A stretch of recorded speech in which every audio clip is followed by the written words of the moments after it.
ഹേ all അസ്സലാമു അലൈക്കും. അപ്പോൾ ഇന്ന് എൻ്റെ ഒരു ഈദ് വ്ലോഗാണ്. അപ്പോൾ ഞാൻ രാവിലെ എണീറ്റ പാടെ കയ്യിലിട്ട മൈലാഞ്ചി ചോന്നിട്ടുണ്ടോ എന്നൊക്കെ നോക്കി. അപ്പോൾ ചോന്നിട്ടുണ്ട്. പിന്നെ ഞാൻ പോയിട്ടൊരു ഗ്ലാസ് ചായ കുടിച്ചിട്ട് നേരെ കിച്ചണിലേക്ക് പോയി നോക്കി എന്താ ഉണ്ടാക്കുന്നതെന്ന് കാണാൻ. അപ്പോൾ ഇതാ ബീഫിൻ്റെ ലിവറും ബീഫും ഇട്ടിട്ടുള്ളൊരു കറി വെച്ചിട്ടുണ്ട്. ആൻഡ് നമ്മൾ ബീഫ് ബിരിയാണിയാണ് ഇന്ന് ഉണ്ടാക്കുന്നത്. അപ്പോൾ അതാ ബീഫ് ബിരിയാണിക്കുള്ള തയ്യാറെടുപ്പിലാണ് ഇമ്മ. പിന്നെ അമ്മ അപ്പുറത്ത് പുട്ട് ഉണ്ടാക്കുന്നുണ്ട്. നമുക്ക് രാവിലെ പുട്ടും ലിവറും ബീഫും ഇട്ട ആ ഒരു കറിയാണ്. നമ്മളവിടെ രാവിലെ അങ്ങനെ പലഹാരങ്ങളൊന്നും ഉണ്ടാക്കലില്ല, പൊരിച്ച പലഹാരങ്ങൾ അങ്ങനെ ഉണ്ടാക്കലില്ല. നമ്മൾ പുട്ടും ഈ ഒരു കറിയുമാണ് എല്ലാ പെരുന്നാൾക്കും നമ്മൾ ഇങ്ങനെ കണ്ടിന്യൂസ് ആയിട്ട് കൊണ്ടുപോകുന്നത്. പിന്നെ ഞാൻ നേരെ പോയിട്ട് കുളിച്ച് വന്ന് ഞാൻ ബ്രേക്ക്ഫാസ്റ്റ് കഴിക്കാൻ വേണ്ടിയിട്ട് ഇരുന്ന് നമുക്കിതാ നല്ല ടേസ്റ്റ് ഉണ്ടായിരുന്നു കേട്ടോ. അപ്പോൾ ഇതുവരെ ആരും കഴിച്ചിട്ടില്ലെങ്കിൽ ഈ കറി ഒന്ന് ഉണ്ടാക്കി നോക്കാം, ഒന്ന് തിക്കായിട്ട് ഉണ്ടാക്കി നോക്കിയാൽ മതി, നല്ല ടേസ്റ്റാണ്. അങ്ങനെ അതാ ഞാൻ നേരെ പോയിട്ട് ബ്രേക്ക്ഫാസ്റ്റ് കഴിക്കാൻ വേണ്ടിയിട്ടിരുന്ന്. എനിക്ക് ഈ പെരുന്നാൾ കാര്യമായിട്ട് കയ്യിൽ നല്ലപോലെ മൈലാഞ്ചി ഒന്നും ഇടാൻ പറ്റിയിട്ടില്ല. കാരണം ഇന്നലെ രാത്രി ഭയങ്കര തലവേദനയായിരുന്നു. അപ്പം തലവേദന ആയതുകൊണ്ട് എനിക്ക് മൈലാഞ്ചി ഇടാനോ ഒന്നിനും പറ്റിയിട്ടില്ല. നെയിൽ കോണും ഹാൻഡ് കോണൊക്കെ കുറേ ആയി വാങ്ങി വെച്ചിട്ട്, പക്ഷെ ഇടാൻ പറ്റില്ല. സ്റ്റെൻസിലും ഉണ്ടായിരുന്നു, ഒന്നും ഇടാൻ പറ്റിയില്ല. അങ്ങനെ ഞാൻ ചെറിയൊരു ഡിസൈനിൽ ഒപ്പിച്ചതാണ്. അത് കഴിഞ്ഞിട്ട് ഞാൻ നേരെ നിസ്കരിക്കാൻ വേണ്ടിയിട്ട് പോയി. അങ്ങനെ നിസ്കാരവും കാര്യങ്ങളൊക്കെ കഴിഞ്ഞ് ഞാൻ നേരെ നമ്മൾ താത്തമാരെല്ലാവരും ഉണ്ട്, അപ്പോൾ അവിടേക്ക് പോയി. അപ്പോൾ അവിടെ മക്കഡാമിയ ഉണ്ടായിരുന്നു, അങ്ങനെ തന്നെയാണെന്നൊന്നും പ്രൊനൗൺസ് ചെയ്യുക.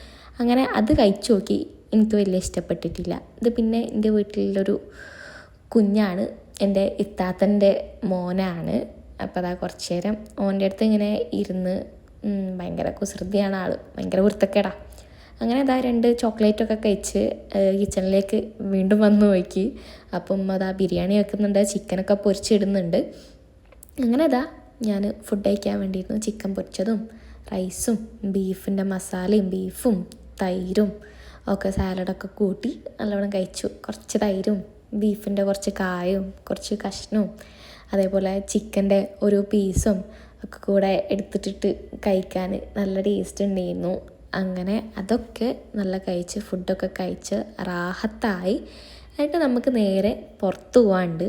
അപ്പം ഞാൻ നേരെ എൻ്റെ സ്കിൻ കെയറും കാര്യങ്ങളൊക്കെ ചെയ്യാമെന്ന് വിചാരിച്ചു. അപ്പോൾ സ്കിൻ കെയറും കാര്യങ്ങളൊക്കെ ഞാൻ കഴിഞ്ഞ് സെറം, മോയ്സ്ചറൈസർ, സൺസ്ക്രീന് ഇത്രയും കാര്യങ്ങളാണ് ഇട്ടത്. എന്നിട്ട് നേരെ ബാക്കി മേക്കപ്പിൻ്റെതും പിന്നെ ആക്സസറീസും അങ്ങനെയുള്ള കാര്യങ്ങളൊക്കെ അതൊക്കെ ഞാൻ വേഗം സെറ്റ് ചെയ്തു.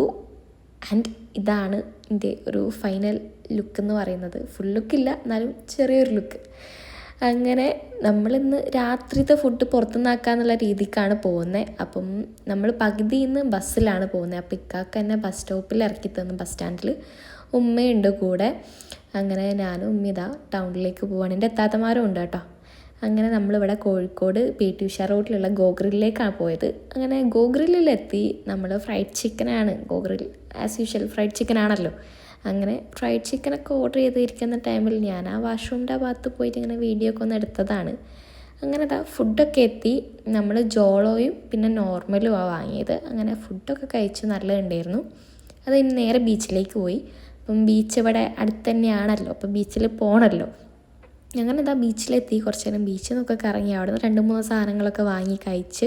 അപ്പോൾ മെയിൻ ബീച്ചിൽ നമ്മൾ വിചാരിച്ചു ബട്ട്റോഡ് ബീച്ചിലേക്ക് പോവാന്ന്. അങ്ങനെ ഓട്ടോ നോക്കിയപ്പോൾ ഒരു ഓട്ടോയും കിട്ടുന്നില്ല. എല്ലാ ഓട്ടോയിലും മൊത്തം ആൾക്കാർ, ഭയങ്കര തിരക്കാണേ. അങ്ങനെ ഒരു ഓട്ടോ കിട്ടി. നമ്മൾ നേരെ ബട്ട്റോഡ് ബീച്ചിൽ പോയി. അവിടെ നിന്ന് കുറച്ച് നേരം കറങ്ങി നേരെ വീട്ടിലേക്ക് പോയി. അപ്പോൾ ഇത്രയൊക്കെയുള്ളൂ എൻ്റെ ഇന്നത്തെ ഈ ഒരു വ്ളോഗ്.